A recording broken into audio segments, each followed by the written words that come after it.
오늘은 마태복음 6장 28절에서 30절의 말씀 가지고 불안감을 근본적으로 물리치는 법, 이런 제목으로 말씀을 선포하겠습니다. 자, 오늘 본문을 제가 읽어드립니다. 또 너희가 어찌 의복을 위하여 염려하느냐? 들의 백합화가 어떻게 자라는가 생각하여 보라. 수고도 아니하고 길쌈도 아니하느니라. 그러나 내가 너희에게 말하노니 솔로몬의 모든 영광으로도 입은 것이 이 꽃 하나만 갖지 못하였느니라. 오늘 있다가 내일 아궁이에 던져지는 들풀도 하나님이 이렇게 입히시거든 하물며 너희일까 보냐? 믿음이 작은 자들아. 오늘 본문에서 성경에 분명히 말씀하고 있는 것이 공중 나는 새를 보고 들꽃을 보라, 그렇게 말씀하고 있어요. 특별히 들의 꽃을 보다가 제 나름대로 꼭 정원에 있는 아름다운 꽃이 되어야 될 필요가 있는가? 들꽃이 되어도 괜찮다라는 생각에서 한 송이 이름 없는 그런 들꽃의 삶에 그런 고민을 해본 적도 있습니다. 그래서 제 나름대로 유튜브를 통해서 말씀을 전하고 있습니다만 그 유튜브의 이름도 들꽃 공동체라 이렇게 지었습니다. 지구상에서 유일하게 인간 종족만 먹이를 창고에 쌓아놓고 다 먹지도 못하고 썩혀서 버립니다. 지구가 1년에 만들어주는 곡식은 전 세계 모든 사람들이 3년을 먹고도 남는 양이라고 합니다. 다시 말해 골고루 나누어 먹으면 모두가 배부르고 평화로울 텐데 몇몇 자본가들이 그것을 독점해서 창고에 쌓아놓기 때문에 인류의 3분의 1은 충분히 먹지 못하고 굶주린다는 것이지요. 왜 그럴까요? 사람이라면 누구나요, 미래에 대한 불안이 있기 때문에 그렇습니다. 미래에 대한 불안. 그래서 미래를 대비하여 쌓아놓는 것입니다. 그런데 하나님이 만든 피조물 가운데 인간들만 미래에 대한 불안을 느낀다고 합니다. 그것은 바로 에덴 동산에서 지은 죄의 결과인 것이죠. 예수님께서 공중의 새나 들의 꽃을 보라고 하신 이유는 그것들에게는 미래에 대한 불안이 없습니다.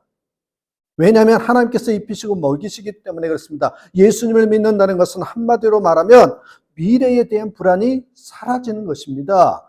저는 들꽃을 보면서 그 사실을 깨달았습니다. 사람들은 왜 미래에 대한 불안을 느낄까요? 가장 근본적인 원인은 우리 조상인 아담과 하와가 에덴 동산에서 죄를 짓고 쫓겨났기 때문입니다. 죄를 짓기 전에는 하나님의 보호를 받으면서 부족함이 없이 살았는데 죄를 짓고 난 후에는 하나님과 단절되어 하나님으로부터 오는 안정감, 하나님으로부터 오는 평안을 상실했던 거죠. 그래서 아담과 하와는 가장 먼저 했던 일이 아시잖아요. 자신들을 보호하기 위해서 옷을 만들어 입은 것입니다.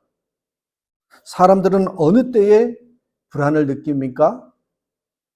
통장에 잔고가 들어줄 때, 애인이나 친구나 배우자의 애정이 식은 것 같을 때, 직장을 잃었거나 돈이 들어오는 통로가 막혔을 때, 때로는 병들었을 때, 또는 나이가 들어가면서 나를 지켜주던 것들이 하나 둘씩 사라진다는 그런 생각 때문에 마음이 불안합니다. 그런데 사실은 여러분, 이 불안의 원인은 바깥에 있지 않습니다. 그것은 내 안에 있습니다. 누군가가 나의 마음에 입력시킨 불안한 생각에 있습니다. 그래서 그 생각을 바꾸면 불안감은 흔적도 없이 사라지고 맙니다. 성경에는 마음에 근심하지 말라, 이 성경 구절이 365 구절이나 나와 있다고 합니다. 왜 365 구절인가요? 1년 내내 근심할 필요가 없다는 의미 아닐까요? 왜 공중의 새와 들의 꽃을 보라고 하십니까? 새와 꽃들은 불안해하지도 않고 근심해하지도 않으면서 잘 살고 있거든요. 사람도 마음 하나만 바꾸면 모든 불안은 싹 다 사라집니다.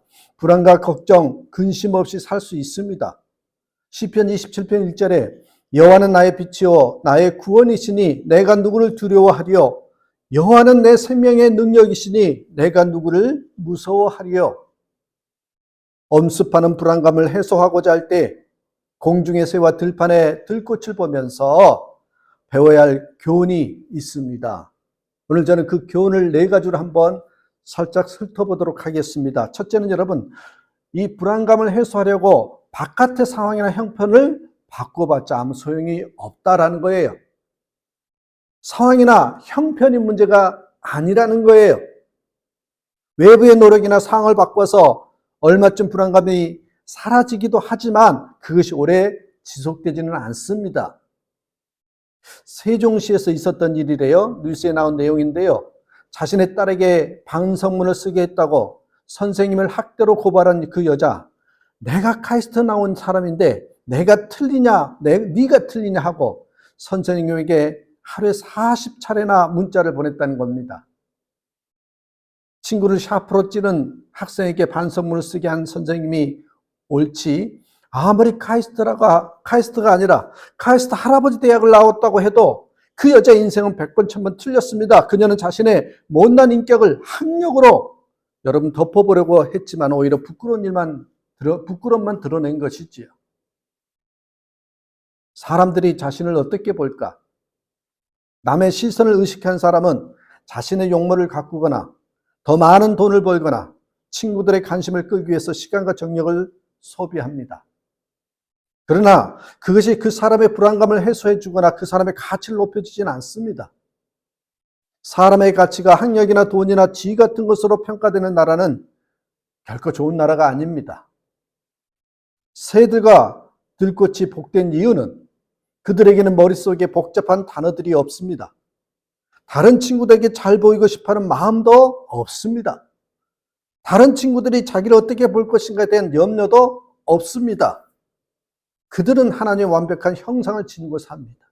하나님이 주시는 대로.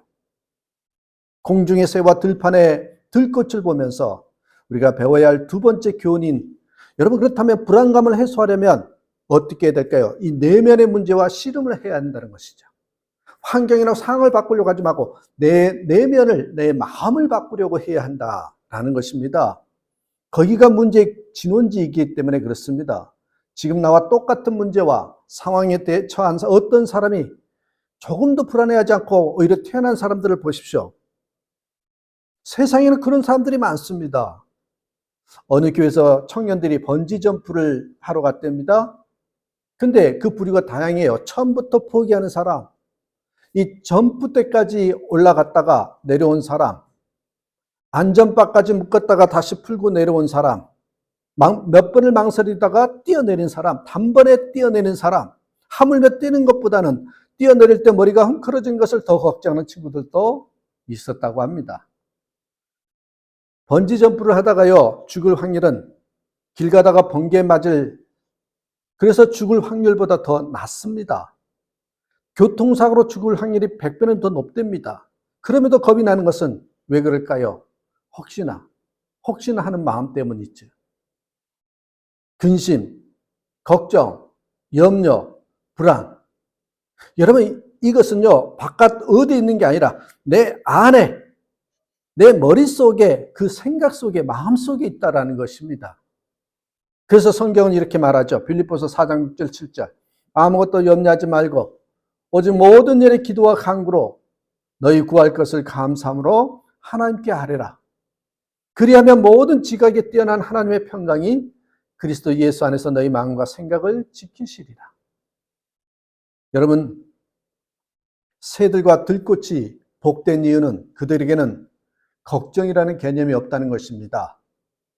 흔히 여러분 닭대가리 하는데 조르는 머리가 작고 뇌도 작습니다. 걱정할 뇌가 없는 것이죠. 들꽃도 마찬가지입니다. 그렇다고 그들이 미개하냐? 아닙니다. 그들은 오히려 하나님의 완벽한 형상을 지니고 있다고 할 수 있습니다. 공중의 새와 들판의 들꽃을 보면서 우리가 또한 3번째로 배워야 할 교훈은요, 내 안의 머릿속에 새겨진 생각은 내가 만든 것이 아니라 다른 사람이 새겨놓은 것이 훨씬 많다는 거예요. 특히 부모의 흔적이 절대적으로 많습니다. 아이가 어떤 행동을 하려고 하면 엄마는 깜짝 놀라면서 여러분 어떻게 해요? 안 돼. 그건 위험한 일이야. 안 돼. 그건 찌찌. 안 돼. 그것은 못 먹어. 안 돼. 얼마나 안 돼. 이 말을 말이냐 합니까? 엄마는 어떤 일을 하지 못하게 하기 위해서 겁에 질린 모습을 아기에게 보여주죠. 그렇게 아기의 뇌에 아로새겨진 기억은 어떤 새로운 일을 시작하기 전에 자동적으로 여러분 이렇게 불안으로 느끼게 되어 있다는 거예요. 어떤 사람은 평생 그 불안에 사로잡혀서 살아갑니다. 그리고 자기 자녀에게 똑같은 짓을 합니다. 사리 판단을 할 수 없는 아기 때는 당연히 부모가 안 돼라고 했기 때문에 그것은 부모의 잘못이 아닙니다. 스스로 판단하고 결정할 수 있는 나이가 되면요, 그런 안 돼의 기억들은 스스로 전부 지워야 하거든요. 보편적으로 제가 보니 대한민국의 남자들은 군대에 가면 그 안 돼의 기억이 어느 정도는 지워지는 것 같습니다. 내 안에 새겨진 근심, 걱정, 불안, 염려, 그것들은 이제 스스로 판단해서 버릴 건 버려야 합니다. 이제는 충분히 그것이 위험한 것인지 아닌지, 그 일이 잘 됐지 안 됐지 판단할 수 있잖아요. 무엇보다도 먼저 하나님의 나라와 의를 구하라고 했습니다. 그러면 모든 일이 다 잘 되게 되어 있습니다. 자, 여러분 보십시오. 새들과 들꽃이 복된 이유는 그들에게는 내일이라는 개념이 없다는 것입니다. 내일 일은 내일 알아서 하면 됩니다. 날마다 그날 하루의 수고로 충분합니다. 그렇습니다, 여러분. 족하다, 그날로. 마지막 네 번째로, 공중의 새와 들판의 들꽃을 보면서 배워야 할 네 번째 교훈은, 내가 지금 근심, 걱정, 염려하는 그 일은 대부분 일어나지 않을 것이고, 또 일어난다고 해도 어떻게든 감당해서 해결할 방법이 나에게는 이미 다 있다는 것입니다. 여러분 한번 돌이켜보십시오. 지난 6개월이나 1년을 가만히 생각해 보시면 닥쳐온 어려움을 해결하지 못한 일이 도대체 몇 가지나 됩니까? 한 조사에 따르면 우리가 하는 걱정과 근심의 96%는 일어나지 않을 일이다, 그렇게 말을 합니다. 별로 중요하지 않는데 쓸데없는 걱정을 한다는 것이죠. 그리고 나머지 4%는 대부분 해결할 방법이 있으니 우리는 쓸데없는 걱정을 사서 하고 있는 셈인 거죠. 이 티베트 속담에 걱정을 해서 걱정이 없어지면 걱정이 없겠네, 이런 속담이 있답니다. 걱정을 해서 걱정이 없어지면 걱정이 없겠네. 여러분 또 H.비처라는 사람이 사람을 죽이는 것은 일이 아니라 근심이다, 이런 말을 했습니다. 스펄전 목사님은 교회 건축이나 고안 설립 같은 방대한 사업을 전개하면서도 절대로 빚을 지지 않았다고 합니다. 믿음으로 하나님께 구합시다. 모든 것을 소유하시는 주님의 팔은 결코 짧지 않습니다라고 하면서 돈이 필요하면 하나님께 기도하고, 그러면 그때마다 무명의 헌금이 들어오는 기적이 일어났다고 합니다. 여러분, 새들과 들꽃이 복된 이유는 그들에게는 욕심이 없습니다. 그래서 인간들처럼 재물을 쌓아놓지 않아도 불안하지 않습니다. 하나님께서 언제든 먹이시고 입히신다는 것을 의심하지 않습니다. 그들은 하나님의 완벽한 형상을 짓고 사는 것입니다. 사랑하는 여러분, 오늘 이 불안감을 근본적으로 물리치는 방법은 다른 데 있지 않습니다. 이 새들과 들꽃을 보면서 우리가 배워야 할 교훈을 깨닫고 또한 배워서 삶에 적용하면 된다는 것입니다. 그러한 삶을 가지고 불안감을 절대적으로 떨쳐버리고 살아가는 저와 여러분의 삶이 되기를 주님의 이름으로 축복합니다. 기도합니다.